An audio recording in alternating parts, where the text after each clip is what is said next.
Saya akan menjawab pertanyaan yang keempat, yaitu parameter fisikokimia yang berkaitan dengan farmakokinetik.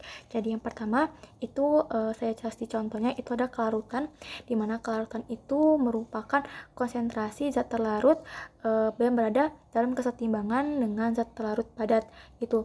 Nah, jadi kelarutan ini sangat berfungsi dalam proses absorpsi obat seperti itu. Contohnya nih dari sediaan cair. Nah, dari sediaannya dulu. Misalnya kan sediaan cair ini contohnya seperti emulsi, itu dia memiliki zat pembawa yang memiliki dua fase. Ada minyak dan juga air. Nah, mereka ini membutuhkan surfaktan ataupun suspending agent untuk dapat menyatukan dua fase itu agar bisa menjadi satu larutan. Nah, makanya ditambahkanlah surfaktan itu agar bisa menjadi satu larutan.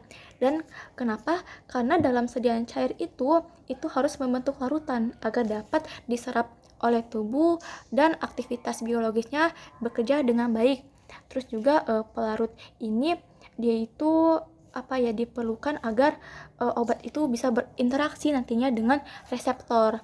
Nah, yang kedua itu ada koefisien partisi, di mana koefisien partisi ini dia itu mempengaruhi transportasi obat dan distribusi obat, di mana di tujuan nanti itu obat itu bakalan sampai dengan tujuan sesuai dengan tempat kerja yang kita tuju seperti itu. Dan koefisien partisi ini dibagi lagi berdasarkan nilainya, yaitu ada koefisien partisi dengan nilai yang kecil dengan koefisien partisi dengan nilai yang besar. Kalau semakin kecil nilai koefisien partisinya, otomatis obat tersebut dia memiliki tingkat kepolaran yang tinggi. Berarti distribusi obatnya itu sampai ke dalam membran sel tersebut. Misalnya ke sitoplasma yang memiliki tingkat kepolaran yang tinggi, berarti distribusi obatnya ditujukan oleh ke dalam sel. Nah, kalau koefisien partisinya itu besar nilainya, otomatis obat tersebut bersifat nonpolar, berarti dia ditujukan kepada reseptor pada membran selnya saja, karena dia bersifat nonpolar sehingga dia tidak bisa masuk ke dalam membran sel, berarti dia hanya sampai di membran selnya saja, seperti itu. Terus yang terakhir ada aktivitas antar permukaan, di mana dia itu misalnya surfaktan gitu. Surfaktan ini kan dia berfungsi untuk menurunkan tegangan antar permukaan.